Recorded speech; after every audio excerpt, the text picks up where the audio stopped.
কাঁচা হলুদ খাবেন 1 চামচ হলুদ। কয় চামচ? 1 চামচ হলুদ দৈনিক খান, ক্যান্সারের জার্মগুলোকে সম্পূর্ণ মেরে ফেলে। এরপরে অনেক কিছু ইসলাম আমাদেরকে দিয়েছে। রসুন, রসুনটা পৃথিবীর সর্বশ্রেষ্ঠ একটা ঔষধ। এই রসুন খান, প্রায় 100 রোগ এই রসুনে নির্মূল হয়। এই সবগুলো রাসূল খাওয়া শিখিয়েছেন, কিন্তু আমরা সেই খাদ্যাভ্যাসগুলো গড়ে তুলি না। আতিউল্লাহ ওয়া রাসূল, রাসূল কখনো এশার পরে খান নাই। বলেছেন ইযা উকিমাতুস সালাত এশা ওয়াল আশা ফাকাদ্দিমুল আশা, বুখারীর হাদিস। এশার নামাজের ইকামত হলো আর রাতের খাবার আসলো, আগে রাতে খাবার খাও, তারপরে এশার নামাজে যাও। এশার পরে শুইতে নিষেধ করেছেন রাহমাতাল লিল।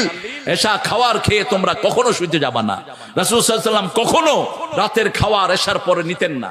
সবচেয়ে আইডিয়াল খাওয়া হলো আমাদের শূন্যরা যেটা খায়, মাগরিবের সাথে সাথে রাতের খাওয়া, এটা শেষ করতেন রাহমাতাল লিল আলামিন। রাতে শুধু পানি খেতেন অথবা দুধ খেতেন। আতিউল্লাহ ওয়ার রাসূল। সকালে ঘুম থেকে উঠে আয়না দেখে মাত্র একটি দোয়া পড়ুন, আপনার চেহারা অত্যন্ত সুন্দর হয়ে যাবে ইনশাআল্লাহ। আপনার চেহারার দিকে তাকালেই মানুষের হৃদয় ভরে যাবে।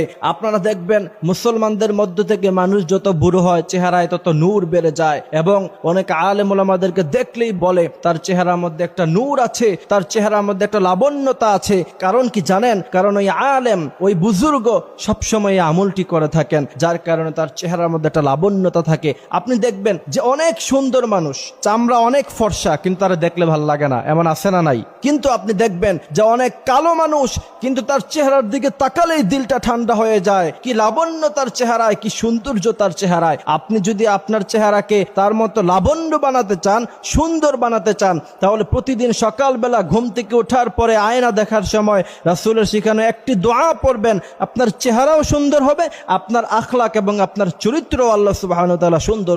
3টি কারণ যদি আপনার মধ্যে থাকে বা আপনার পরিবারের কোনো সদস্যের মধ্যে থাকে, তাহলে আল্লাহ তাআলা আপনার পরিবার থেকে বরকত উঠিয়ে নেয়। দেখেন, সংসারের ভিতরে এত টাকা আয় করেন, কিন্তু টাকাগুলো যায় কোথায়? একটার পর একটা সমস্যা লেগেই থাকে সংসারে। কোনোদিন সন্তান অসুস্থ, তো কোনোদিন বাবা মা অসুস্থ। বিপদের পর বিপদ আসতেই থাকে। অনেক টাকা ইনকাম করি, কিন্তু পরিবারের মধ্যে একটার পর একটা অশান্তি লেগেই থাকে। পরিবারের মধ্যে কোনো বরকত নেই, পরিবারের আয়ের থেকে ব্যয়ের ধারাটা বেশি হয়ে যায়। প্রথম নাম্বার হচ্ছে, যদি আপনার সংসারের মধ্যে মিথ্যা কথা থাকে। যদি মিথ্যা কথা বলা থাকে, তাহলে ওই পরিবার থেকে আল্লাহ তাআলা বরকত উঠিয়ে নেয়। কারণ মিথ্যা এমন একটা জিনিস, সত্য সবসময় মুক্তি দেয় আর মিথ্যা সবসময় ধ্বংস করে।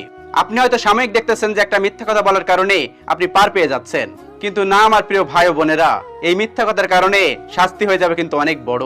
এই জন্য যদি এই সমস্যাটা আপনার মধ্যে থাকে বা আপনার পরিবারের কোনো সদস্যদের মধ্যে থাকে, তাহলে ওই পরিবার থেকে আল্লাহ তাআলা বরকত উঠিয়ে নেয়। এজন্য আমার প্রিয় দ্বীনী ভাই এবং বোনেরা, কখনো মিথ্যা কথা বলবেন না।